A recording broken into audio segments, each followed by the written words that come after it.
Following a year of xenophobic rhetoric and racist attacks amid the coronavirus pandemic, violence toward the Asian American and Pacific Islander communities is on the rise, with several recent violent incidents involving older Asian Americans. Distinguished lecturer at the Georgetown Law Center, Frederick Lawrence's book, Punishing Hate, Bias Crimes Under American Law, provides a foundation for understanding bias crimes and their treatment under the U.S. legal system. He joins me now to discuss the alarming increase in crimes targeting Asian Americans communities.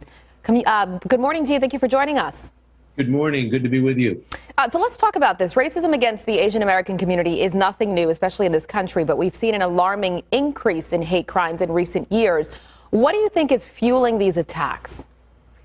Probably at least two different things. One, as you just said, there has been a increased incident in racist talk towards the Asian community, some of that dealing with the pandemic and the cause of the virus, a lot of it coming from that. And again, vocabulary that starts at the top permeates the entire society. So that's a piece of it.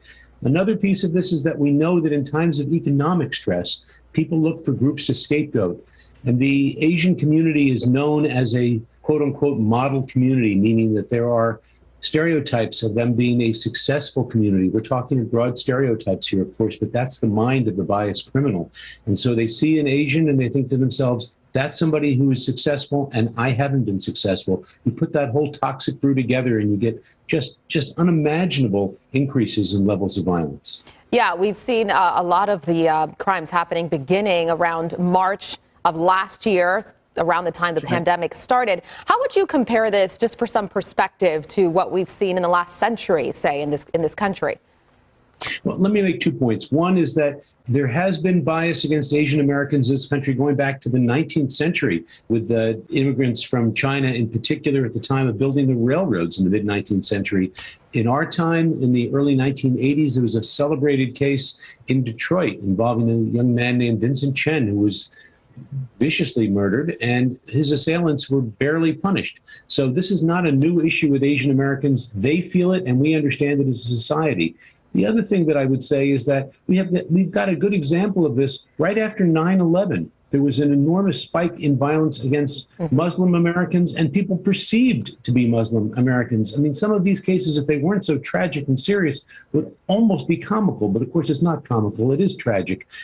Violence against Sikhs. Sikhs have nothing to do with the Middle East region. And yet the perception that they were part of it led to violence after 9/11. So it is sad but true. This is a part of American history and one that we really have to grapple with, address, and solve. Really quickly here, I have a couple of questions to ask you. The first is, while these numbers are alarmingly high, historically, the crime rate or the number of crimes is underreported, especially in Asian American communities. Why is that? There's a tradition within that community of being very respectful to authorities, and they are wary of reporting things to police. There's trust issues with respect to police, so that's one piece of it. Another, and this is not just the Asian American community, we know there's underreporting with hate crimes, because hate crimes are particularly humiliating to the individual. They stigmatize the individual. You would think people would want to see something done about it, but sometimes you get exactly the underreaction. I don't want to talk about it. I don't want to deal with it. I don't report it to the police. So an 867% increase year over year in New York City in violence against Asian Americans, and that number is probably low. And my last question here, I have about 30 seconds, but what needs to be done on the state and federal level to address these hate crimes? Because you've talked about punishment when it comes to the law.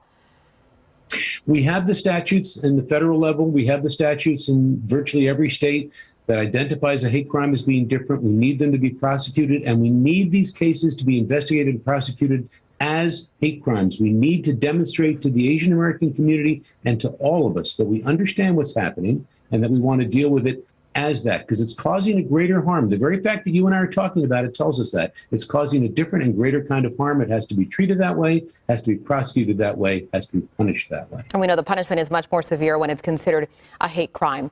Frederick M. Lawrence with Georgetown Law Center, thank you so much for talking to us this morning and breaking all of this down. Pleasure being with you.